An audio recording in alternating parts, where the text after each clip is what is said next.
Hello, I'm Mr. Luke, and this is Mr. Luke Unplugged. Thank you for joining me today. And I want to go into something that might sound a little bit backwards at first, and that is new teachers, I believe, have an advantage because we don't know that much yet. Our creativity hasn't been stifled, and we're able to use that advantage of not knowing things to be able to question why things are done the way that they are. Because there's one thing that I had to question why it's done a certain way. I'm going to tell you what that is now. One thing that I had to unlearn really quickly was that a good classroom doesn't necessarily mean a silent classroom. I'll be honest, my classroom, there's noise, there's talking, there's movement, there's a lot of energy.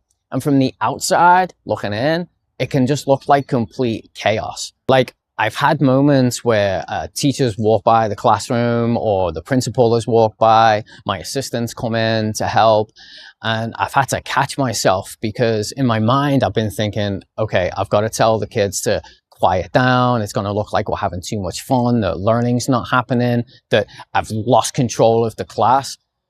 But I pull back from that because my students are learning. What the educational system had conditioned other teachers to believe that silence equals learning. So I was willing to question it. I was willing to be different because not knowing helped me try new things without the fear of what could go wrong. Because here's the truth. Silence doesn't necessarily equal learning. Students have been conditioned, just like us, to think what real learning looks like. So they sit quiet, there's no engagement, and then there's behavior problems because students want to be involved. They want to feel engaged. They want to be creative. There should be movement going on, things that involve the students in the classroom. Now, yes, I can already hear it. You're already saying, but Mr. Luke, silence does matter. Yes, it does. I 100% agree with you. There are moments when silence is needed for instruction, for directions, and when focus is needed, and moments such as like testing as well. But we have to teach kids when it is appropriate for silence, and then when they can open up, they can be creative, and you can have that noisy classroom. Because if we don't, we're not teaching kids how to learn. We're teaching them how to comply. And aren't we expected to teach kids things that they can apply in their real lives? So just think about it for a real second. What does the workplace actually look like? It doesn't look like a classroom. There's collaboration going on. There's movement. There's talking. People working together to solve a problem. I like to unplug from the conventional way of teaching because for me, teaching isn't about controlling a room. Control equals resistance. It's about building a community. Relationships must come first because with relationships, we can build a community. I want my classroom to feel more like a team of people that are solving problems together. And when we pass ownership onto the kids for their own learning, instead of spoon feeding them all of the information, we can then give them something to be accountable for. How many times have we heard that we don't ever hold students accountable, that it's always the teacher's fault? We're not giving them anything to be accountable for. We're putting the work in front of them. We're spoon feeding all of the information to them, and they're just writing down what it is that we say. And if they don't get the test scores or they don't pass, well, it's the teacher's fault because they didn't teach us right. Work with the students and allow them to collaborate together. Then the ownership is on them as well, and there is accountability for their own learning. So thanks for sticking with me. And here's 5 ways that you can apply not knowing into your classroom. Here's advice number 1. Let students lead the lesson. Instead of being that one who's always up front giving instructions, give the material to the students and allow them to work together on what they know, what they don't know, what they would like to know. You'll be surprised at how much students actually love teaching one another. This can be done as a whole group. It can be done in small groups. Just don't be the only one up there giving all of the information.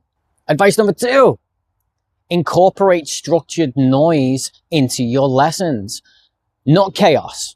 I mean structured noise. Noise with a purpose. That means allow students to get up and start talking about what it is that they're learning about. You can say something like, okay, you've got 10 minutes to figure this out. Here's the problem, and go. Again, let students do this, talking to a partner. Maybe they need to stand up and walk around, which leads me to number 3. Incorporate movements into your lesson. Learning doesn't have to be done sitting down still. Students can get up. They can walk around. They can talk to a partner. Maybe they need to move to a different side of the room. We call that flexible seating. Allow them to be somewhere where they're comfortable, because some students just don't feel like that they can be comfortable when they're just sitting behind their desk. Some might like to go on the floor, on the carpet. As long as you can see the students, allow movement in your classroom. Number 4, allow students to create instead of complete. So allow them to draw things, build things, make things, design things. Allow them to act it out. Allow them to present. Because ownership goes way up when creativity happens, and you'll find you're going to have a lot more engagement from students in your lessons.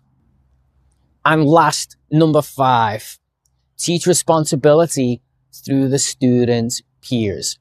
This creates communication, collaboration, also creates community. Allow them to teach one another responsibility, hold each other accountable. Let them go to one another before they come to you. I tell my students, they come to me with a question, I'll say, have you asked a friend yet? If they say no, they've got to go and ask a friend to see if they can find the answer. If not, then I'm willing to help. All of this has a much more deeper meaning. What is your why of why you got into teaching? Where is it? I knew that when you got into teaching, your why was somewhere along the lines of you would love to have connections with kids. You want to change lives. Hey, even change the world. But somewhere under all of the policies, the expectations, the pressure, the burnout, the data, that why now seems buried. But it's not lost. It's still in there within you. Be bold. Try new things. Take risks. Build connections. Build relationships. Because in taking risks, that's where growth happens. So if you feel like you don't know what it is that you're doing, good. Use that, because it might just be your biggest strength. I'm Mr. Luke. This is Mr. Luke Unplugged, and you have just unplugged. Help us grow this channel and join us and subscribe.